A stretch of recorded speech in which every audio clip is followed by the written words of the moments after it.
Hello everyone, welcome back to your online class. So, let's start with the subject and Unit 2 Energy Resources. Okay, now this will be your fourth video on this chapter. Okay, this chapter is quite lengthy. Hope you will be fine with this. So, let's move ahead. See guys, I don't want to recall what we have studied in the last lecture because I am having very short memory. So let's see next. Okay, so today we are going to learn about energy conservation. As everyone knows what the word meaning conservation. Conservation means it's like preserving something for future use. So what we have to conserve, what we have to preserve in form of energy. So we know that non-renewable resources are very less in quantity, so we have to use them wisely. So definitely we have to go with renewable sources.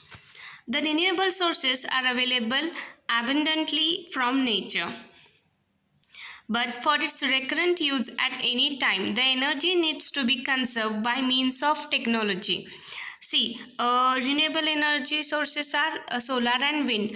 But sometimes this happen that I want now.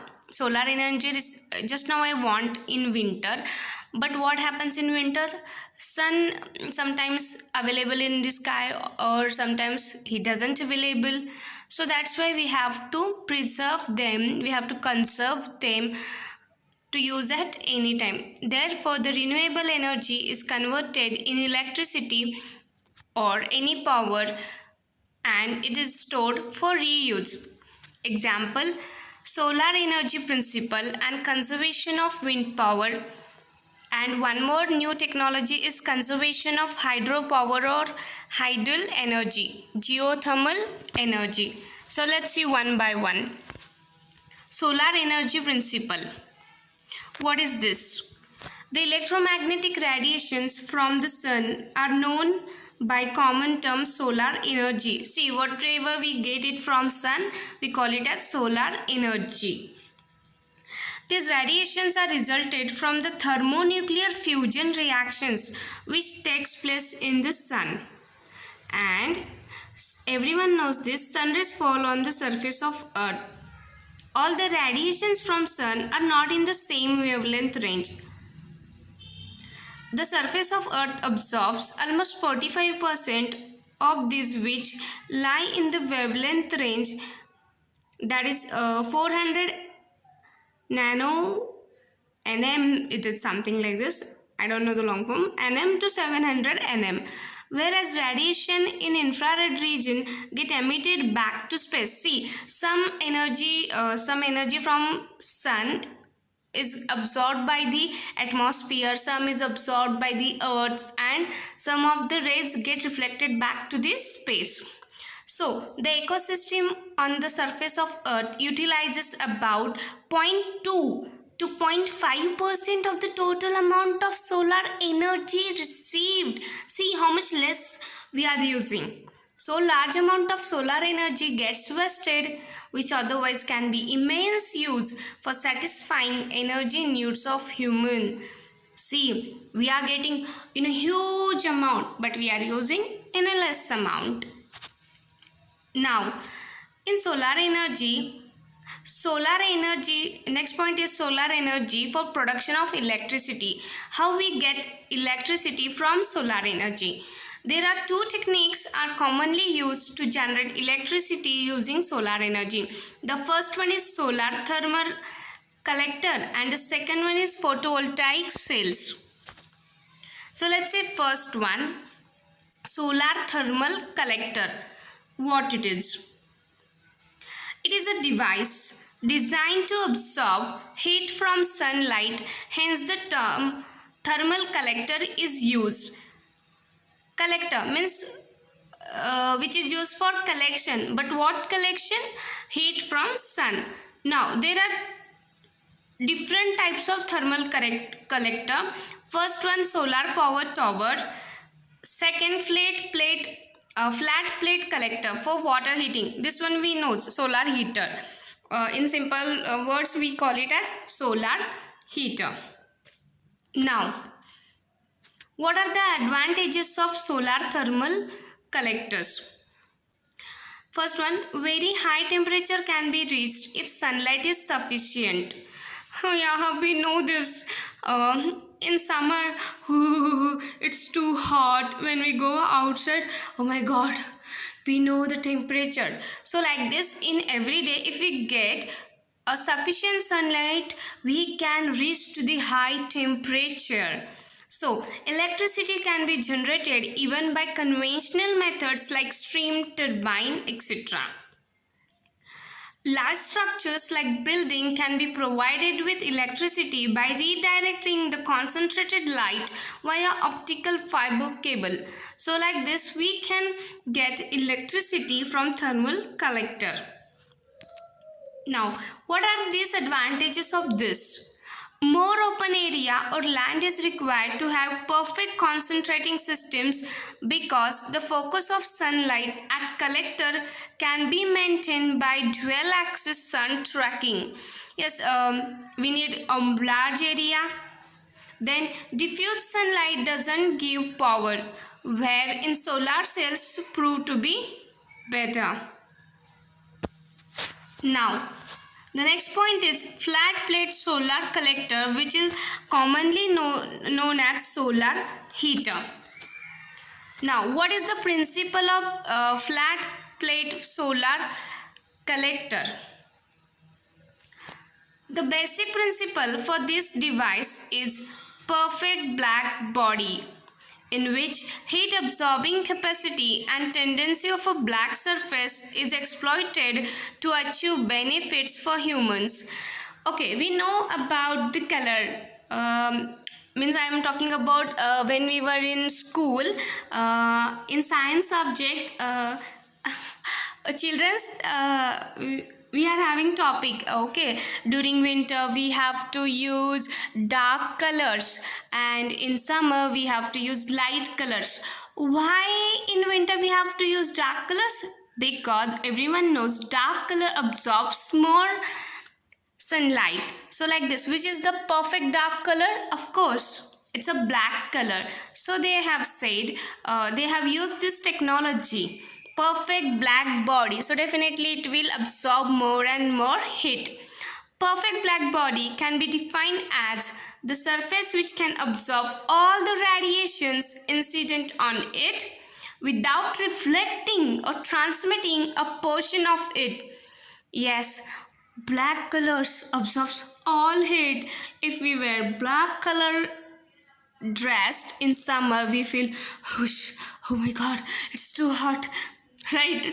So this is the principle behind flat plate solar collector, which works on the principle perfect black body. Now here you can see a diagram or of image of construction of a flat plate solar collector. Here components are also mentioned. So which are the components? Transparent cover, tubes and fins, absorber plate, insulation, the casing, what is the pronunciation? Okay, so let me tell you about its construction and working. It consists of black surface to absorb all radiant heat from sunlight. So that's why children, it is called as perfect black body. The black surface is covered by plastic or glass serving an insulator, preventing the escape of heat. You know the meaning of insulator, which doesn't allow heat to go outside. Thus, it increases efficiency of device. There are tubes embedded in the black surface carrying water which get heated due to the heat absorbed. The air passing through the area between the black surface and a plastic plastic or glass cover also gets heated, which is utilized in raising the temperature of surrounding, creating warmth and comfort in winter or cold countries. Thus, at almost negligible cost, the hot water can be made available and also space warming is fulfilled. These devices are now very common in colder countries, which have solved the problem of environmental pollution and also of the expenditure on any other energy source. So this is all about what it is. Construction and working of flat plate solar collector. So, what are its application? The flat plate solar collectors are highly useful for low temperature heating. Yes, such solar system beyond the collector can be of two types, active system and passive system. Okay, children, as this is an MCQ subject, there is no need to go deep in this topic. Now, active system. What is active system? Active system involves use of pumps or blows to circulate the heated air or water through the location near or far from the collector. Thus, the solar energy is being used on wider area economically through initial installation cost of such circulation system is comparatively high. And what is passive system? Passive system involves the fulfillment of need in the place of collector, example, in a building or society, etc. Thus, passive systems are cheaper and maintenance is free. Now, let me tell you some recent developments about this. As awareness for use of solar energy is increasing day by day, the architecture of newly constructed buildings is modified. During construction, the building is made to act as a collector of solar energy through more number of large windows, thereby absorbing more radiant heat during daytime. During night in winter, colder countries, the drapes curtains help retain the warmth inside the building. Similarly, in summer, drapes help to prevent the absorption of heat during day, making human comfortable. So these are the recent development made in other countries, my dear, not in India. Now, what are the drawback of solar heating system? The only drawback of the system is that storage of energy is not being done. See, yeah, actually, I have a doubt for the solar heater. Though I don't have this at my home, but still, I don't know actually how it works, means whether it is beneficial or not in real world. See, in winter it's too cool even in India, right? There is no sun, there is no high temperature, so in winter I need hot water, and if there is no sun, how could I get hot water? With the help of solar heater. So sometimes I feel geyser is better than this solar system, electric geyser. Am I right or wrong? Though I don't use solar heater, if they work even in winter very good, nicely, means if they give hot water even in winter, so it's good. I have not used. If anyone have used, please let me know. Now, what are the advantages of solar energy?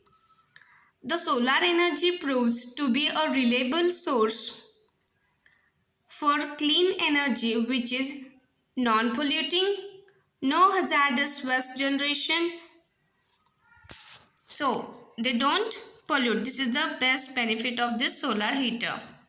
Now, this much is for your today's lecture. See guys, this energy conservation point is a large point.